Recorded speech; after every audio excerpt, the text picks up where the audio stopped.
We remain a society in desperate need of finding a fountain of youth or anything on the way to excellent health. Nothing more than a few pills, maybe. This despite what we're always told about such fraudulent and misleading claims.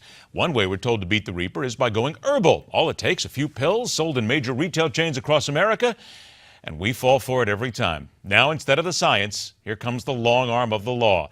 Our guest is the president of ConsumerLab.com, where we find truly independent test results about health and nutrition products. Dr. Tod Cooperman joins us. Dr. Cooperman, good to see you again.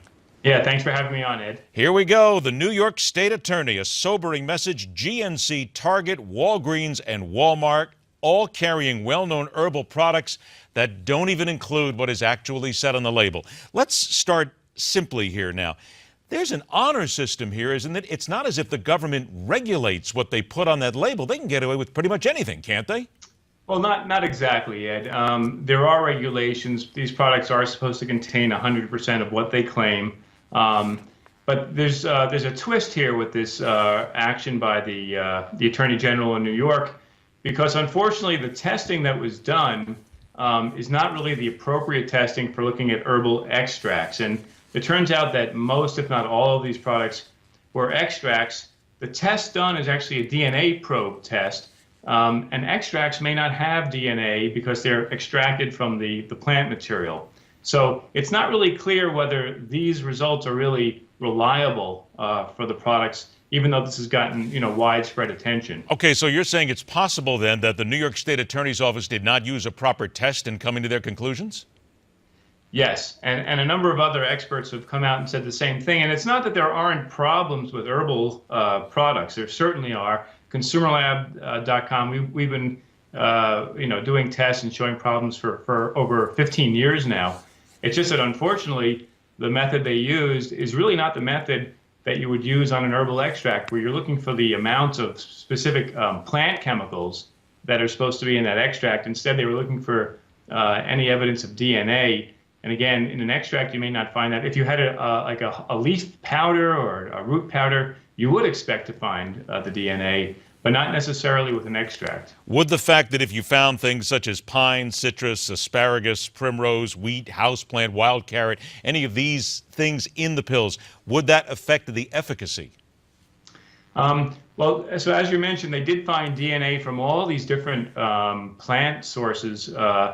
Again, it's hard to make sense of what that means. I mean, if you are allergic to any one of those, I would be concerned about using products from any of those brands where they contain that ingredient.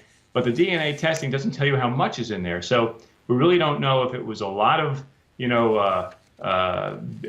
bean or rice or whatever they found, or just a tiny amount. Plus, some of these things are normally used as fillers, which is not a problem. It's used when they're basically filling the pills. It makes it flow better. So it's just unclear really how significant the finding of these contaminants is in those extracts. I got about a minute left here. In 1994, the Food and Drug Administration followed a law here, passed a law that really doesn't regulate supplements in the same way as it does prescription drugs. So is it not fair to say that indeed, and I want to go back to the beginning here a little bit, that the companies don't have to, by law, put absolutely everything on the labels? Is that correct? No, by law they do, but the laws are kind of loose in terms of how they determine whether they contain what they claim or not.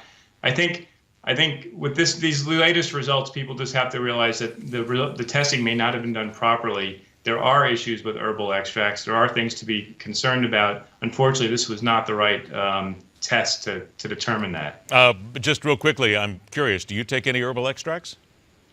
I use some extracts, typically not herbal extracts, but other types of dietary supplements. Okay, just curious because you know that there's people right now, they're all going to be looking at the back of their bottles now for the next couple of days, and they're going to see what they have on the bottles. So at least we have to tell them that let's wait and see what happens here with the New York State investigation, and don't panic. Maybe that's the best thing to do, right? Right, and you can look for, whether it's been approved by Consumer Lab. There are other groups, NSF, USP, have tested some of these products. So in the meantime, you can look at that, and certainly always educate yourself before you buy these products. Make sure you know what you're looking for, at least on the label. Educate yourself. Dr. Tod Cooperman, always a pleasure, my friend. Thanks for joining us. MidPoint continues.